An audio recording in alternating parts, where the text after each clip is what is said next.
C'est rare que ça l'arrive, mais ce matin, il y avait plus de monde à 9 heures. C'est une des premières fois, je pense. Et puis ce matin, on était plusieurs ce matin à 9 heures. Les gens se sont levés tôt aujourd'hui et puis sont venus et puis on rend grâce à Dieu. Même pour vous qui venez un petit peu plus tard, qui avez profité un petit peu, peut-être un peu plus de sommeil. Mais non, pas Pierre, non. Mais qu'on puisse être ensemble ce matin, encore une fois, c'est un privilège. Et à toutes les fois que on se réunit, je veux me rappeler du privilège qu'on a de pouvoir le faire en toute liberté. Et aussi du privilège qu'on a de particulièrement nous, les ministres de la parole de Dieu, de pouvoir partager la parole de Dieu avec les frères et sœurs, puis d'examiner ensemble les Écritures. Ce matin, notre frère Amex était à l'église ou est à l'église, je ne sais pas à quelle heure qu'il est présentement, qu'est-ce qu'il est en train de faire, mais à l'église de Chambly pour apporter le message de la parole. Et puis il me demandait ce matin, certainement, on va le faire, mais il demandait de prier pour lui. Des fois, ça a l'air peut-être dans nos dons et puis facile peut-être pour certains, en tout cas dans mon cas. À toutes les fois, il y a une certaine nervosité de se présenter devant le peuple de Dieu, dispenser droitement des Écritures, c'est un défi. Et puis je pense à mon frère Amex ce matin qui a besoin de notre encouragement, on va prier pour lui. Je voulais vous partager aussi qu'on a appris que notre frère Georges Saunier, ceux que vous connaissez, mon oncle Georges, qui est l'oncle de feu Pasteur Gilles, est à l'hôpital depuis environ une dizaine de jours, rentré à l'hôpital vendredi, pas ce vendredi passé pour des problèmes, et puis ils ont trouvé qu'il y avait une infection dans le sang, et puis pensaient qu'il y avait une pierre au foie, mais finalement ils ont découvert un caillot dans la vésicule biliaire. Son épouse, Mme Simone, était ici ce matin, puis un peu émotive, mais en même temps, c'est compréhensible parce qu'on lui a dit que probablement il ne sortirait pas de l'hôpital. Donc, on ne sait pas exactement ce qui va arriver avec mon oncle Georges. Il est âgé de 86 ans, qu'elle me disait. Donc, le Seigneur peut nous appeler à lui n'importe quand, mais en même temps, on veut certainement prier pour lui, que le Seigneur mette sa main sur lui. On vient de chanter que le Seigneur est le Dieu de l'impossible, puis les médecins auront beau trouver toutes sortes de choses, Dieu peut faire quelque chose dans sa vie puis mettre sa main sur lui. Donc, on a été témoins aussi de ce que le Seigneur a fait dans la vie de notre frère, M. Bouchard, et dans la vie de plusieurs au niveau de la santé, puis on sait que le Seigneur peut le faire. Donc, juste avant de lire le passage ce matin, on va prier pour Amex et pour notre frère, M. Saunier. Prions. Seigneur, notre Dieu, on veut en Église, ensemble, Seigneur, t'apporter nos frères qui ont besoin de toi, Seigneur. On pense à Amex qui œuvre pour toi ce matin en apportant ta parole dans l'église de Chambly. Et Seigneur, on te prie que tu puisses être avec lui, le fortifier par son esprit, éclairer son intelligence pour qu'il puisse communiquer clairement ta parole, Seigneur, à cette petite église et que les cœurs puissent être ouverts à entendre cette parole pour que tu puisses accomplir ton œuvre dans le cœur de nos frères et sœurs à l'église là-bas.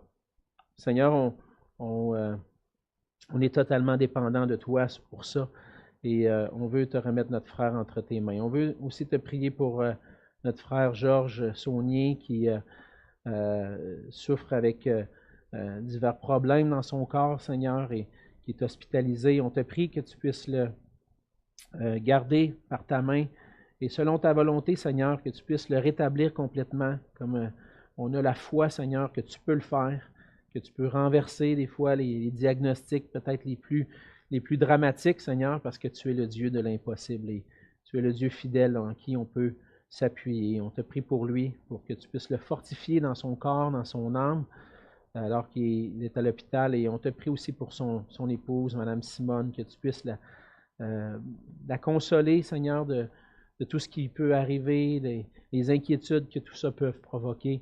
Et qu'on puisse être ensemble là pour les supporter dans cette épreuve, Seigneur. Merci pour ta grâce envers nous. Merci de ce que tes compassions se renouvellent chaque matin pour nous et que ta bonté se renouvelle. Et on veut te faire confiance, Seigneur, sachant que tu es fidèle. C'est dans le nom de Jésus que je te prie. Amen. Amen. Alors, on continue ce matin notre étude de l'Évangile de Luc et je vous invite à tourner avec moi dans l'Évangile de Luc au chapitre 10.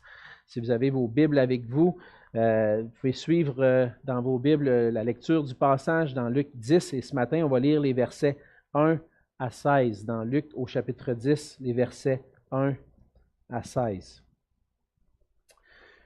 La parole de Dieu dit ceci. Après cela, le Seigneur désigna encore 70 autres disciples, et il les envoya 2 à 2 devant lui dans toutes les villes et dans tous les lieux où lui-même devait aller. Il leur dit, « La moisson est grande, mais il y a peu d'ouvriers. Priez donc le maître de la moisson d'envoyer des ouvriers dans sa moisson. Partez, voici, je vous envoie comme des agneaux au milieu des loups. Ne portez ni bourse, ni sac, ni souliers, et ne saluez personne en chemin. Dans quelque maison que vous entriez, dites d'abord que la paix soit sur cette maison. Et s'il se trouve là un enfant de paix, votre paix reposera sur lui. Sinon, elle reviendra à vous. Demeurez dans cette maison-là, mangeant et buvant ce qu'on vous donnera, car l'ouvrier mérite son salaire. N'allez pas de maison en maison. Dans quelque ville que vous entriez et où l'on vous recevra, mangez ce qui vous sera présenté. Guérissez les malades qui s'y trouveront et dites-leur, le royaume de Dieu s'est approché de vous. Mais dans quelque ville que vous entriez et où l'on ne vous recevra pas, allez dans ces rues et dites, nous secouons contre vous la poussière même de votre ville qui s'est attachée à nos pieds. Sachez cependant que le royaume de Dieu s'est approché. Je vous dis qu'en ce jour, Sodome sera traitée moins rigoureusement que cette ville-là. Malheur à toi, Chorazin. Malheur à toi, Bethsaïda. Car si les miracles qui ont été faits au milieu de vous avaient été faits dans Tyr et dans Sidon, il y a longtemps qu'elles se seraient repenties en prenant le sac et la cendre. C'est pourquoi, au jour du jugement, Tyr et Sidon seront traités moins rigoureusement que vous. Et toi, Capernaum, qui as été élevé jusqu'au ciel, tu seras abaissé jusqu'au séjour des morts. Celui qui vous écoute m'écoute, et celui qui vous rejette me rejette. Celui qui me rejette, rejette celui qui m'a envoyé. On va se courber dans un mot de prière. Seigneur notre Dieu, nous venons de lire ta parole. Chaque mot que nous venons de lire sont les mots qui sortent de ta bouche. C'est toi qui les as inspirés par ton esprit pour qu'on puisse, à travers ces paroles, te connaître, Seigneur. Et Seigneur, ce matin, on est devant cette révélation qui nous vient de toi, cette révélation que l'on trouve dans ta parole parce que tu veux te faire connaître à nous. Et parfois, Seigneur, on est placé devant des textes qui ne font pas plaisir, ne font pas nécessairement plaisir aux oreilles de ceux qui l'entendent. On n'est pas placé toujours devant même des textes qui nous font plaisir à nous, Seigneur. Mais tu nous places devant des passages parce que tu veux nous parler. Et même si ça ne nous fait pas plaisir, Seigneur, tu veux parler à nos cœurs. Alors ma prière, Seigneur, ce matin, c'est qu'on puisse avoir les cœurs ouverts à ta parole, même si ça ne peut pas nécessairement faire plaisir. Et qu'à travers cette parole, Seigneur, tu puisses provoquer en nous un désir de croire en toi, de marcher pour toi et de te donner toute la gloire. Comme on l'a chanté, Seigneur, tu es roi, tu es règne sur toutes choses. Tu es celui à qui on doit tout l'honneur et la gloire. Puisses-tu être honoré par le message de ta parole ce matin dans nos cœurs. Et c'est dans le nom de Jésus que je te prie. Amen. Amen. Un des sujets qui préoccupe beaucoup nos églises et même notre famille d'église ces jours-ci, c'est la participation de l'Église dans la mission de Jésus-Christ. Récemment, je répondais à un questionnaire de notre association d'église, un questionnaire qui a été envoyé à tous les pasteurs, les anciens des églises, pour réfléchir sur la vision de notre famille d'église pour les 10 prochaines années, pour avoir une vision jusqu'en 2030. Il y avait une vision jusqu'en 2020 avec des thèmes particuliers, des accents, des priorités qu'on voulait se mettre comme famille d'Église pour accomplir l'œuvre du ministère au Québec. Et maintenant, on se met à réfléchir. Et parmi les questions qui nous préoccupent, nous comme Église, et qui préoccupent les leaders de notre association, les pasteurs des églises, c'est la question de la mission de l'Église. Parmi les questions qui préoccupent les leaders de notre association, les pasteurs, on trouve ces questions. Comment allons-nous réussir à rejoindre le Québec avec l'Évangile? Est-ce que l'Église est en train de réussir présentement dans cette mission de rejoindre, de proclamer l'Évangile, de faire des gens au Québec des disciples de Jésus-Christ? Qu'est-ce que l'Église doit faire pour accomplir sa mission? On sait, dans notre historique de famille d'Église, qu'il y a eu un réveil particulier au Québec. Il n'y avait presque pas d'église évangélique dans les années 50-60, puis Dieu a provoqué un réveil dans les années 70-80. Il y a plusieurs églises qui ont commencé, une famille d'églises qui s'est formée, mais on voit dans les dernières années un certain déclin. Moins de participation dans les églises, même des églises qui vont fermer, des églises sans pasteur. On se pose la question, est-ce qu'on est en train de réussir dans cette mission-là? Et c'est vrai que des fois, les chiffres comme ça nous informent un peu. Puis on doit se poser la question, est-ce qu'il y a quelque chose qui ne va pas dans la mission de l'Église? Est-ce qu'on est en train de vraiment faire ce que le Seigneur nous demande? Quoique parfois les chiffres ne sont pas nécessairement toujours les indicateurs parfaits pour savoir si on est en train d'accomplir la mission ou pas, ça peut quand même nous informer. Puis c'est correct qu'on se pose ces questions-là, parce que c'est la réalité que le Seigneur nous envoie avec une mission. Puis notre mission, comme Église, c'est de faire connaître l'Évangile, ce que Jésus est venu faire sur la terre, qu'est-ce qu'il est venu accomplir. Et cette mission-là nous appelle à partager sa grâce, à partager sa paix aux gens autour de nous. Mais c'est aussi une mission qui nous appelle à annoncer, avertir d'un jugement qui est à venir. Et donc, chaque disciple de Jésus est appelé à entrer dans cette mission. Chaque disciple a un rôle à jouer. Et on doit s'engager dans cette mission-là. Comme on l'a vu la semaine dernière, le Seigneur Jésus est sur une nouvelle route maintenant. Il s'en va vers Jérusalem et appelle ses disciples à le suivre. Et dans cette mission-là, et dans cet appel-là à le suivre, et dans cette mission que Jésus donne, souvent les chrétiens ont de la difficulté à savoir comment ils peuvent participer dans cette mission-là. Certains pensent que la mission, c'est le travail des pasteurs, c'est le travail des évangélistes. C'est la mission, moi, ça ne me concerne pas. D'autres vont dire, moi, je pense que je n'ai pas les dons qu'il faut pour pouvoir témoigner ou pouvoir former des disciples. Je n'ai pas l'impression que le Seigneur m'a donné ce qu'il faut. C'est quelque chose de réservé aux autres. D'autres peuvent dire, moi, j'aimerais ça participer, mais je ne sais pas trop ce que je peux faire. Dans le passage de ce matin, on voit que Jésus envoie ses disciples avec une mission particulière, qui les concerne eux, mais qui en même temps pointe vers la mission qu'il nous a donnée. Et à travers ce texte-là, on peut trouver des enseignements, des instructions de la part de Jésus sur comment nous, on peut accomplir la mission. Et comme je l'ai mentionné la semaine dernière, on a vu que Jésus entre dans une nouvelle étape de son ministère. Le verset 51 du chapitre 9 marque le début de cette nouvelle étape-là, où Jésus réalise que le temps est arrivé, où il doit être enlevé du monde, mis à mort, ressuscité, monté au ciel et s'asseoir à la droite de Dieu.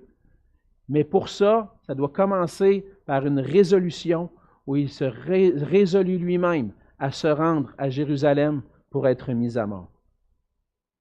Ensuite de ça, il va enseigner ses disciples sur les sacrifices qui sont nécessaires pour le suivre.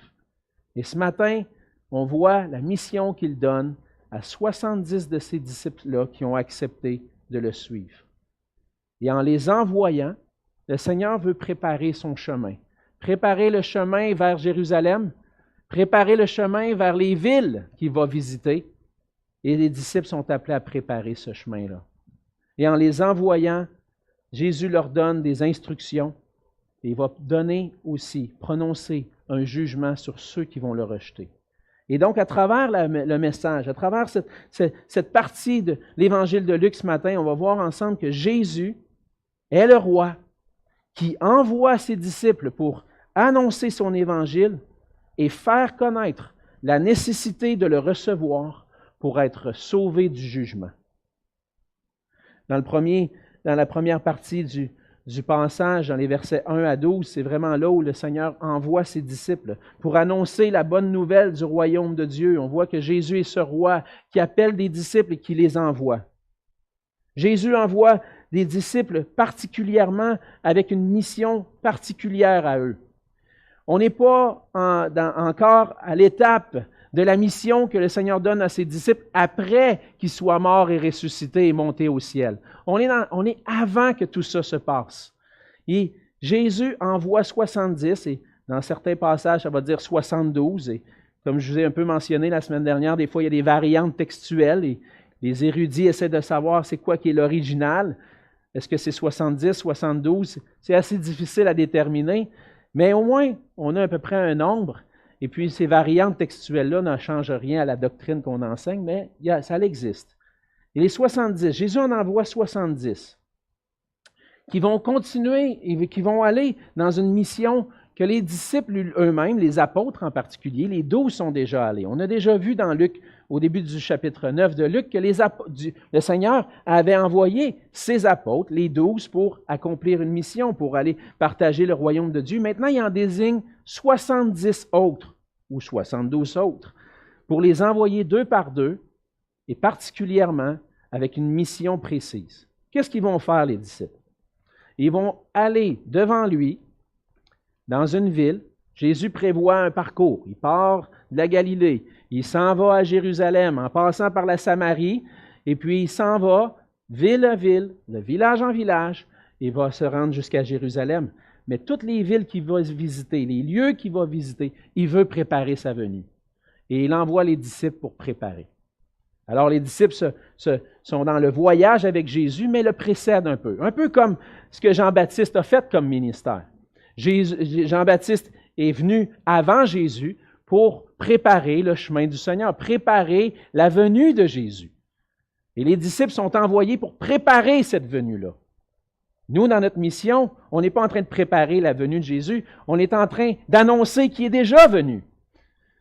C'est un peu différent, mais c'est essentiellement la même chose. Le royaume de Dieu est proche. Le royaume de Dieu s'en vient.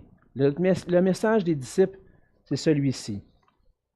Le royaume de Dieu s'est approché. Et qu'est-ce que les disciples vont faire? C'est qu'ils vont aller dans les villes et vont dire, le Messie est là.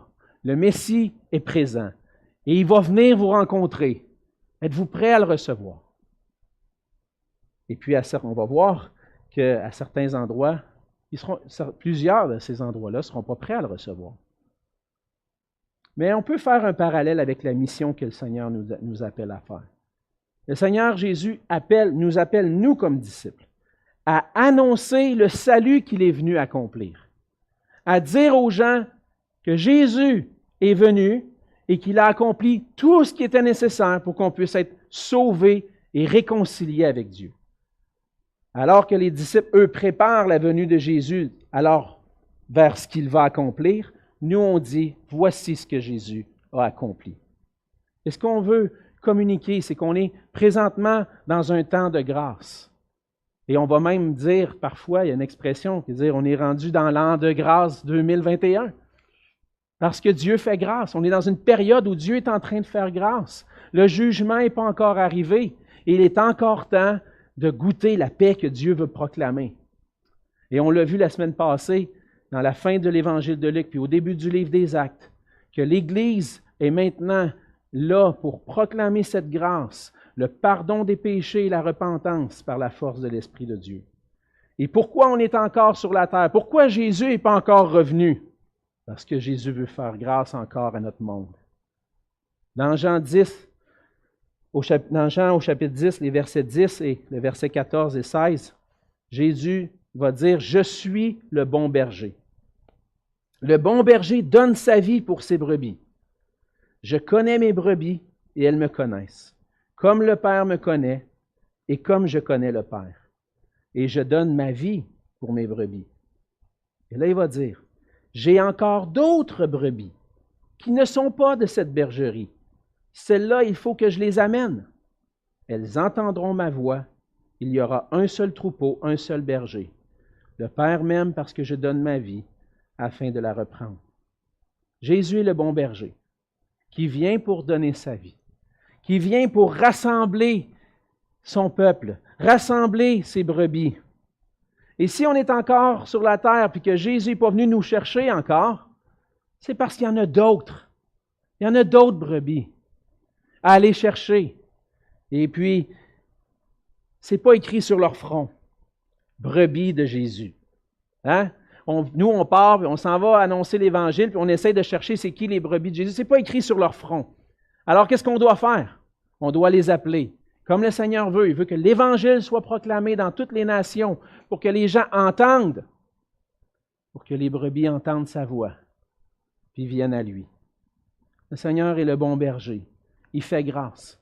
Il veut qu'on puisse reconnaître en lui qu'il est le Sauveur, qui nous pardonne, qui nous réconcilie avec le Père, puis qu'on puisse saisir cette grâce-là. Et notre travail comme Église, comme disciples de Jésus, c'est d'aller et de dire ce qu'il a accompli. Et comme Jésus a envoyé ses disciples pour préparer sa venue dans les villes, il envoie ses disciples, son Église, par le monde pour annoncer le salut déjà accompli.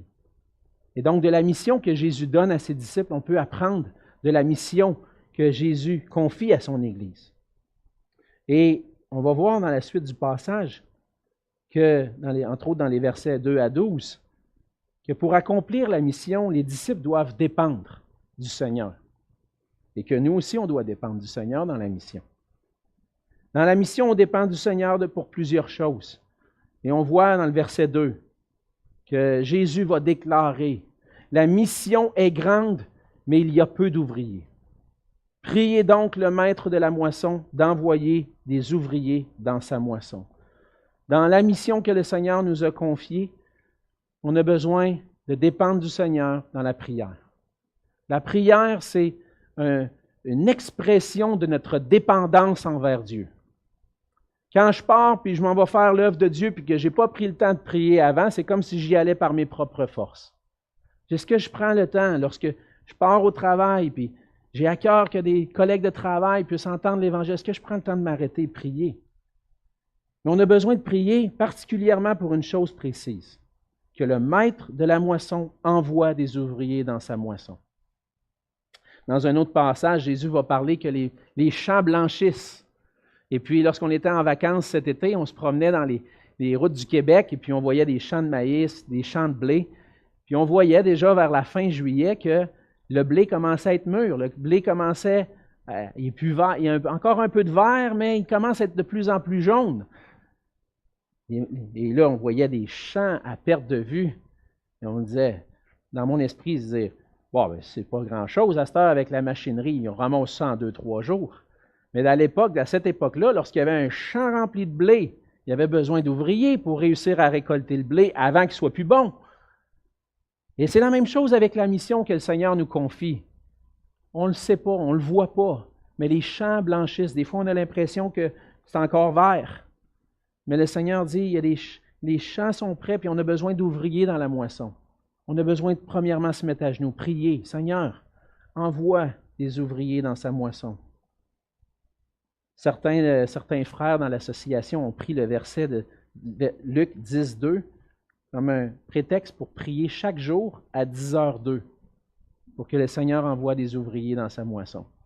J'ai dit, c'est une bonne chose. Sur mon téléphone, à tous les jours, à 10h02, il y a un tic-tic-ting, ça sonne. Priez le maître de la moisson d'envoyer des ouvriers dans sa moisson. Prends un instant, puis on prie. Seigneur, envoie des ouvriers. Mais comment est-ce qu'il va y avoir des ouvriers qui vont être envoyés? Le Seigneur demande à ses disciples de prier, mais comment est-ce qu'il va susciter d'autres ouvriers? C'est par l'envoi des disciples qui vont faire d'autres disciples. Jésus dit prier, mais au verset 3, il dit partez. Tu pries, mais tu as besoin de partir aussi. Priez, que Dieu envoie des ouvriers, partez. Et à travers le fait de partir, on va annoncer l'Évangile. Il va y avoir d'autres disciples qui vont être formés. Et de ces disciples-là, le Seigneur va ajouter des ouvriers dans la moisson. On peut prier, mais on doit partir. On doit prier, on doit partir. Et les disciples, c'est comme, il va nous dire de partir pour faire les disciples, pour préparer le chemin du Seigneur, dans le cas des disciples. Mais pour nous, c'est pour faire des disciples de toutes les nations. Mais il dit, voici, je vous envoie comme des agneaux au milieu des loups. Donc même pour partir, je dépends du Seigneur. Parce que ça ne va pas être facile. Ça ne va pas être facile d'entrer dans cette mission-là, puis d'aller, puis d'annoncer l'Évangile de Jésus-Christ. Je vous envoie comme des brebis au milieu des loups. Là, on pourrait dire, ouais, mais tu parles d'un bon berger, toi. C'est ça qu'il fait avec ses brebis. Il les envoie d'un loup. On ne fait pas ça, Seigneur, voyons donc. Tu sais, si tu es un bon berger, tu vas les protéger des loups. Ben oui, je vais les protéger des loups. Il va les envoyer quand même. Mais on a besoin de dépendre de lui pour sa protection. Les loups, c'est ceux qui vont être opposés à la pensée de Dieu. C'est ceux dans notre culture qui s'opposent à tout ce qui est religieux. Ceux qui pensent que notre culture doit être une culture, ou notre société doit être une société laïque. Puis qu'on met de côté la religion, on met de côté tout ce qui concerne Dieu. On ne veut pas en entendre parler de Dieu. Je n'embarquerai pas dans des débats politiques, mais c'est quand même la pensée qui motive. Est-ce que notre société doit être laïque ou non? Je pense que notre société a besoin du Seigneur. Elle a besoin de l'Évangile. Mais les loups sont ceux qui vont être opposés. Opposés à la pensée de Dieu. Opposés à l'établissement du royaume de Dieu sur la terre. Et le Seigneur nous envoie comme des agneaux, comme des brebis, des pauvres petites brebis chétives au milieu des loups. Comment est-ce qu'on va être protégé? On a besoin de dépendre du Seigneur pour sa protection. On voit que dans la suite, le Seigneur va donner des instructions à savoir qu'est-ce qu'ils doivent apporter. Bien là, on voit qu'ils n'apporteront pas grand-chose. N'apportez ni bourse, ni sac. Apportez pas de souliers. On peut comprendre que c'est probablement une deuxième paire de souliers ou de sandales. Il y avait déjà des sandales. Arrêtez-vous pas en chemin pour saluer les gens. Et puis, qu'est-ce qu'on peut comprendre de ça? On peut comprendre que les disciples devaient dépendre du Seigneur pour la provision nécessaire dans l'œuvre du Seigneur. Il va dire un peu plus loin que l'ouvrier mérite son salaire. Et dans l'œuvre de l'Évangile que Jésus, et dans l'œuvre qu'il est en train d'accomplir à travers les disciples, le Seigneur lui-même va préparer le chemin des disciples. Il va permettre, surtout dans cette culture-là, que des gens dans la ville exercent l'hospitalité pour eux. Et donc, lorsque les disciples vont arriver dans une ville, ils vont probablement dire « Bonjour, moi, je suis un disciple de Jésus, et je suis venu annoncer que Jésus s'en vient. » Là, ils disent « Ben oui, venez, viens dans ma maison, vous allez pouvoir rester ici. » Pourquoi? Parce que le Seigneur a préparé le chemin. Mais lorsque les disciples rentraient chez les gens qui exerçaient cette hospitalité-là, c'est quelque chose de très normal. Aujourd'hui, on ne voit pas vraiment ça. Quelqu'un arrive d'une ville où il va se trouver un hôtel ou un restaurant pour manger puis dormir.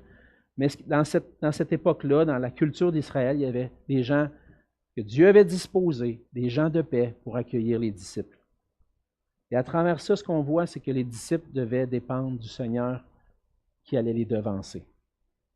Dans cette mission-là, le Seigneur nous devance. Il prépare le chemin d'avance, même pour ceux qui préparent son chemin, en disposant des cœurs à recevoir. Et aujourd'hui, on a plusieurs besoins dans la mission de l'Évangile. Plusieurs besoins. Et on doit dépendre du Seigneur pour tous les besoins. J'ai vu des ministères, puis des ministères de mission dans le monde, des ministères dans les églises, où j'ai vu des fois des projets de comment on va arriver à faire ça. Bien, Dieu dispose les cœurs des gens de son peuple pour donner, pour participer dans la mission. Du fait que maintenant, je peux dépendre totalement du Seigneur. Ça peut arriver des fois qu'on dit, ben, Seigneur, comment on va faire pour payer ça? Comment on va faire pour accomplir ça? Laisse ça entre les mains du Seigneur. Fais-lui confiance. Le Seigneur est fidèle. On peut dépendre de lui pour les ouvriers. On peut dépendre de lui pour sa protection. Il va pourvoir à tous nos besoins. Donc les disciples s'en vont, dépendants du Seigneur dans tout ce qu'ils vont faire. Et ce qu'ils veulent apporter, c'est un message. Le message de la paix. La paix que Jésus apporte.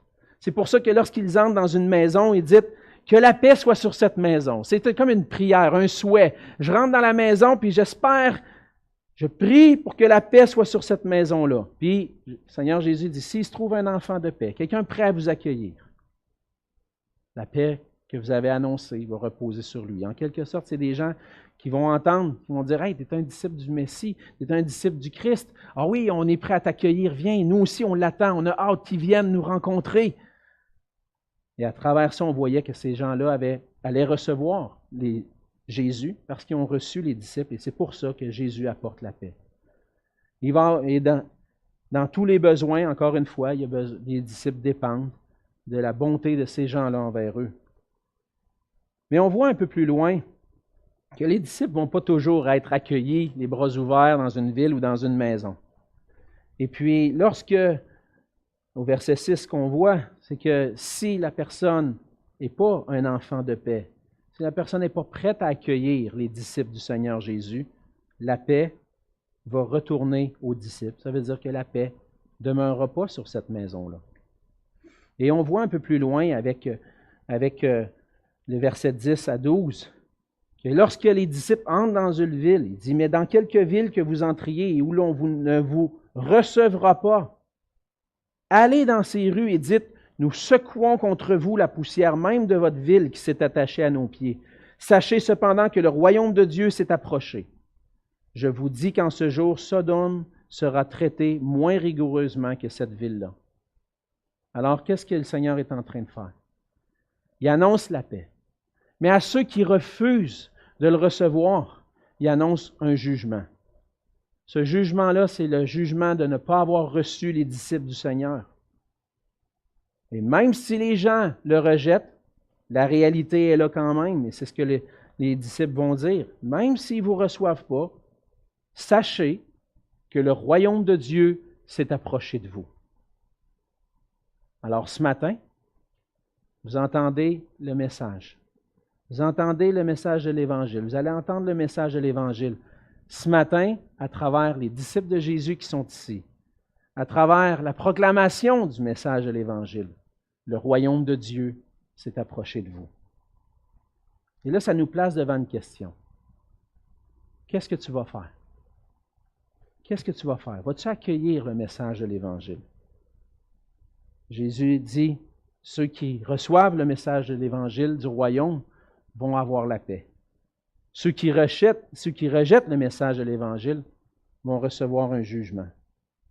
Et ce jugement-là, on le voit dans le fond au verset 12, exprimé par les disciples par le fait qu'ils secouent la poussière de leurs pieds, une manière d'exprimer « on n'a plus rien à faire avec vous », un jugement qui est prononcé. Et au verset 12, Jésus va dire qu'en ce jour, Sodome sera traité moins rigoureusement que cette ville-là. Sodome, on connaît Sodome. Sodome et Gomorrhe dans l'Ancien Testament, dans le livre de la Genèse, qui était une ville corrompue. Le feu est descendu du ciel, a brûlé la ville à cause qu'il était tellement corrompu. Dieu a fait manifester son jugement. Mais il dit, ceux qui refusent l'Évangile, ceux qui refusent Jésus-Christ, vont avoir un jugement encore plus sévère. Les disciples annoncent la paix à ceux qui reçoivent Jésus, mais ils annoncent aussi le jugement à ceux qui les rejettent. Et on voit deuxièmement, dans les versets 13 à 15, ils font ça parce que Jésus est le roi qui juge ceux qui le rejettent. On arrive à un point dans les instructions que Jésus donne à ses disciples. On voit au verset 12, il va dire qu'il a prononcé un jugement sur la ville qui ne vont pas recevoir les disciples, mais ça donne l'occasion de Jésus d'adresser un jugement sur les villes qu'il a visitées alors qu'il était en Galilée.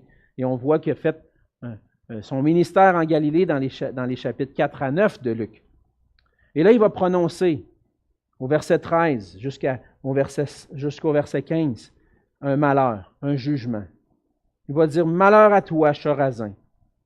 Malheur à toi, Bethsaïda! Car si les miracles qui ont été faits au milieu de vous avaient été faits dans Tyr et dans Sidon, il y a longtemps qu'elles se seraient repenties en prenant le sac et la cendre. C'est pourquoi au jour du jugement, Tyr et Sidon seront traités moins rigoureusement que vous. Et qu'est-ce qu'il est en train de dire? Il est en train de parler aux villes de la Galilée, des villes de Chorazin et entre autres Bethsaïda. Et on a vu dans le chapitre 9 qu'à Bethsaïda, c'est là qu'a eu lieu le miracle de la multiplication des pains. Les gens ont vu Jésus. Les gens ont vu le roi, le Messie qui est venu. Ils ont vu ces miracles. Puis de manière générale, parce que je crois que certains ont cru en lui, mais de manière générale, ils ont dit non, c'est pas notre Messie, lui. On le rejette. Et là, Jésus dit, si Tyr et Sidon, des villes en dehors du peuple d'Israël, des villes qui pratiquent l'idolâtrie, qui pratiquent le péché aux yeux des Juifs, qui sont des impurs, si eux avaient vu les miracles, si eux avaient entendu mon message, ça ferait longtemps qu'ils se seraient repentis. Et ce que le Seigneur est en train de dire, c'est un jugement sur ces villes-là. Tu dis croire en Dieu, le Dieu d'Israël, l'Éternel des armées, c'est notre Dieu, puis tu rejettes son Messie, tu n'as pas reçu le Dieu d'Israël. Puis à ceux qui sont idolâtres, qui vont entendre l'Évangile, puis qui reconnaissent leur état, puis qui réalisent que Jésus est le Seigneur, le Sauveur, le seul qui peut les sauver, et qui se tournent vers lui, eux vont recevoir la grâce. Jésus prononce un jugement sévère. Il va aller jusqu'au verset 15 à dire à Capernaum, il dit « Capernaum qui a été élevé jusqu'au ciel, tu seras abaissé jusqu'au séjour des morts. » Capernaum est probablement l'endroit où Jésus allait exercer le plus longtemps son ministère. Puis lorsque Jésus dit « Tu as été élevé jusqu'au ciel », mon ami, tu as eu le summum de la révélation de Dieu. J'ai été dans cette ville-là pendant des semaines, des mois. J'ai prêché le royaume de Dieu. J'ai accompli les miracles. Tu étais quasiment rendu au ciel. Puis tu m'as rejeté. Mais tu t'en vas au séjour des morts. Et là, on se pose la question, Seigneur, tu es donc bien sévère. Pourquoi tu es si sévère que ça? C'est quoi exactement ce séjour des morts? C'est quoi ça veut dire? Le séjour des morts, dans le texte en grec, c'est ce qu'on appelle l'Hadès. C'est le mot qu'on a utilisé qu'on a traduit en français pour l'enfer. On le voit le séjour des morts, mais souvent on utilise l'Hadès pour dire l'enfer. Et tellement que Capernaum a été élevé, a vu la révélation de Dieu, tout ce qu'elle mérite, c'est l'enfer.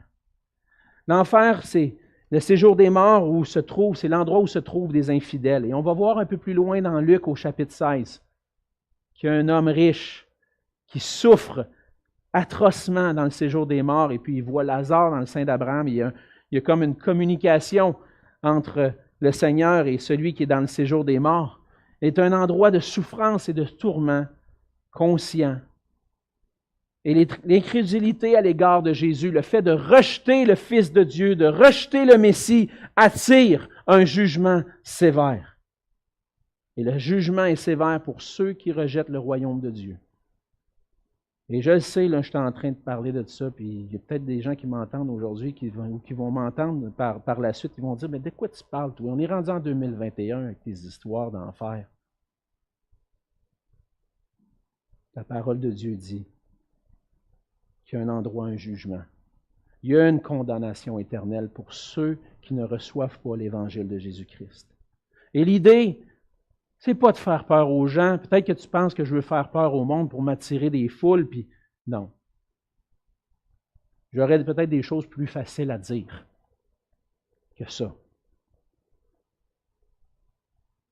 Le Seigneur apporte un jugement à ceux qui le refusent. L'idée, c'est pas de faire peur aux gens. L'idée, c'est premièrement, on veut apporter la grâce.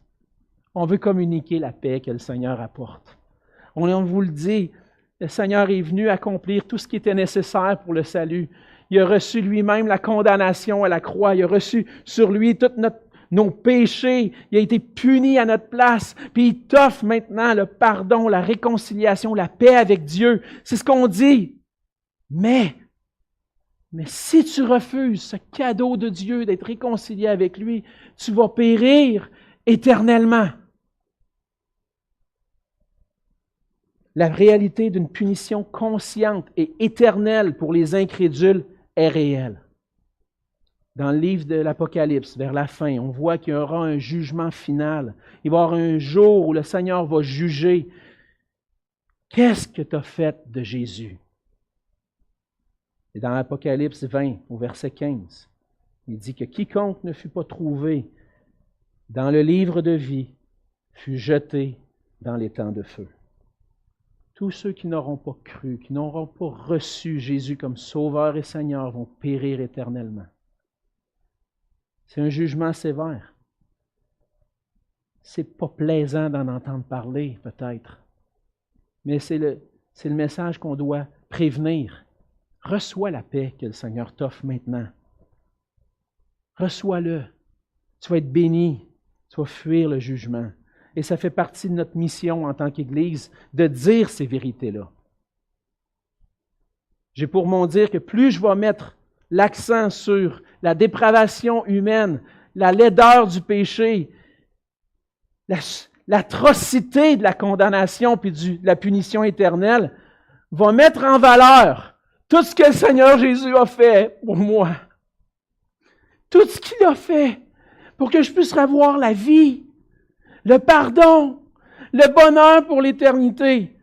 C'est ça que Jésus va offrir. C'est ça qu'il veut offrir. Et si je mets de côté la réalité du jugement, je diminue la grandeur de ce que Jésus a accompli pour moi. Je veux communiquer. Je veux dire aux gens qu'une décision importante à prendre maintenant. Puis maintenant que toi tu l'entends, vas-tu recevoir l'Évangile de Jésus qui apporte la paix? Vas-tu faire pleinement confiance à Jésus qui a tout accompli pour toi? Vas-tu le recevoir comme ton Sauveur et ton Seigneur? On est dans un temps où Dieu fait grâce. Reçois-le. Reçois sa grâce. Parce que pas recevoir Jésus-Christ et la paix qu'il apporte, ça a des conséquences graves. Et en conclusion, au verset 16, Jésus explique le pourquoi c'est grave. Pourquoi c'est si grave de rejeter Jésus?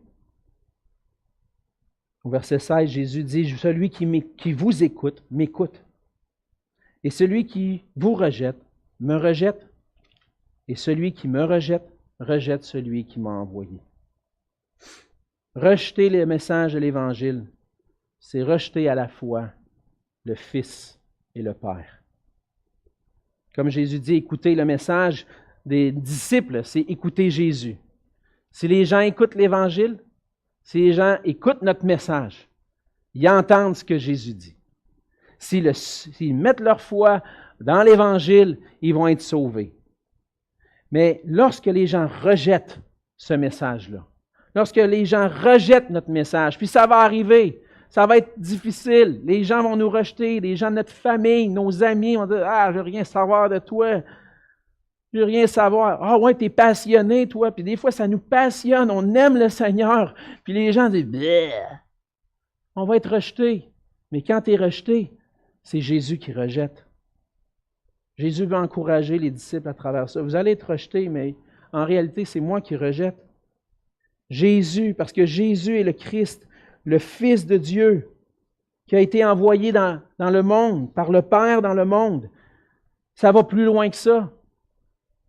Ceux qui rejettent Jésus rejettent aussi le Père qui l'a envoyé. Donc, si tu ne reçois pas le message de Jésus-Christ, si tu ne le reconnais pas comme le Fils de Dieu, Dieu le Fils venu lui-même dans ce monde, tu es en train de dire « Je ne crois pas en Dieu ».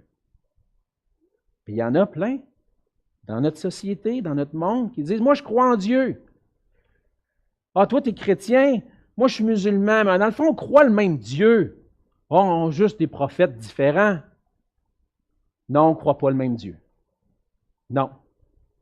On ne croit pas le même Dieu, parce que mon Dieu, c'est un Dieu unique en 3 personnes. Père, Fils, Saint-Esprit. Puis si tu ne crois pas dans ce Dieu-là, tu ne crois pas dans le Dieu de la Bible. Tu ne crois pas en Jésus-Christ, qui a été la parole de Dieu, qui était avec Dieu, qui était Dieu, puis qui est venu nous révéler la gloire de Dieu.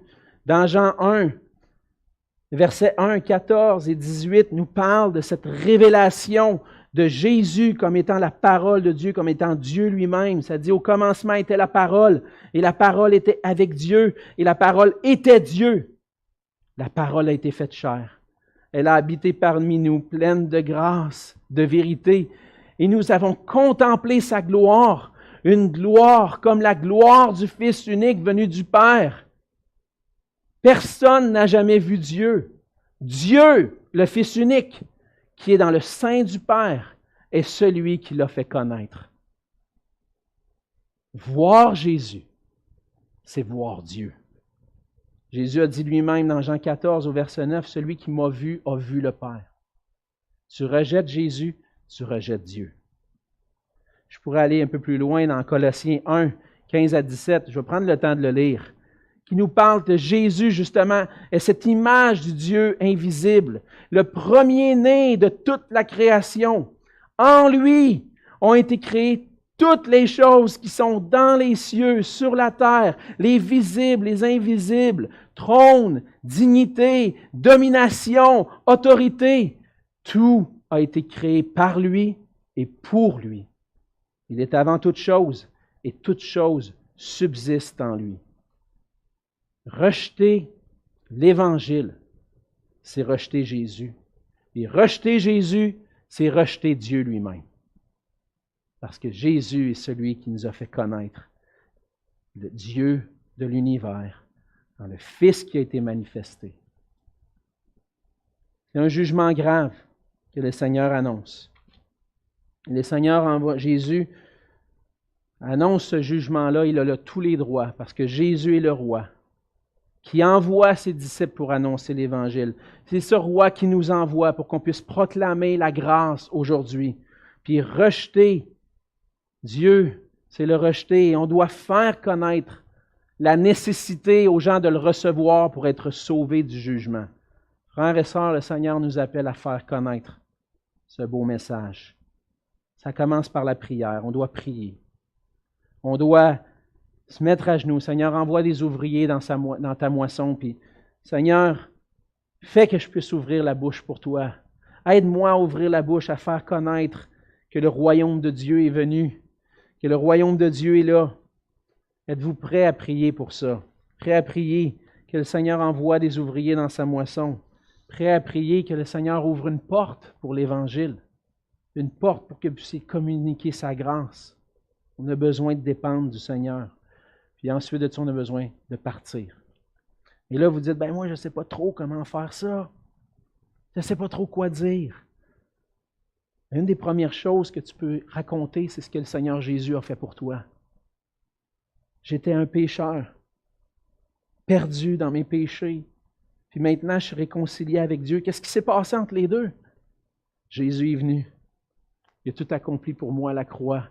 Il a versé son sang pour que je puisse être pardonné de mes péchés, réconcilié avec Dieu, puis j'ai placé ma foi en lui. C'est simple de même. Jésus est venu pour mourir sur la croix, il est ressuscité. Il m'a fait de moi un pécheur. J'étais un pécheur, il a fait de moi une personne lavée par son sang, et réconcilié avec lui. Puis tu as besoin d'être réconcilié avec lui. Des fois, on veut dire, ben, comment je commence? Le Seigneur nous donne aussi des frères et sœurs. Des fois, ça peut être juste d'inviter quelqu'un à l'église. Moi, je ne sais pas trop comment le dire, mais peut-être tu peux l'inviter à venir. J'aimerais ça que tu viennes entendre ce qu'on enseigne à mon église. On enseigne l'Évangile. Puis les frères et sœurs, mis ensemble, l'Église de Jésus-Christ, avec tous les dons que le Seigneur donne, mis ensemble pour la mission, va accomplir la mission. Maintenant, en terminant, on a vu qu'on était tous devant une décision importante. Que vas-tu faire du roi des rois? Que vas-tu faire de Jésus? Est-ce que tu l'as reçu ou est-ce que tu l'as rejeté? À tous ceux qui le reçoivent, le Seigneur accorde le pardon et la paix, la vie éternelle. À tous ceux qui le rejettent, le Seigneur réserve un jugement et la condamnation éternelle. Que vas-tu faire de Jésus? Le recevoir ou le rejeter? Jésus est le roi qui appelle. Et si tu le reçois, tu réponds favorablement à son appel en plaçant ta confiance en lui, maintenant il t'appelle. Il t'envoie. Il dit, fais connaître mon nom. Brille pour moi. Et qu'ensemble, c'est ça mon désir, c'est qu'ensemble on puisse briller pour la gloire de Dieu. Faire connaître l'Évangile de Jésus-Christ et qu'on puisse briller pour sa gloire. Prions ensemble. Seigneur notre Dieu, merci pour ta parole.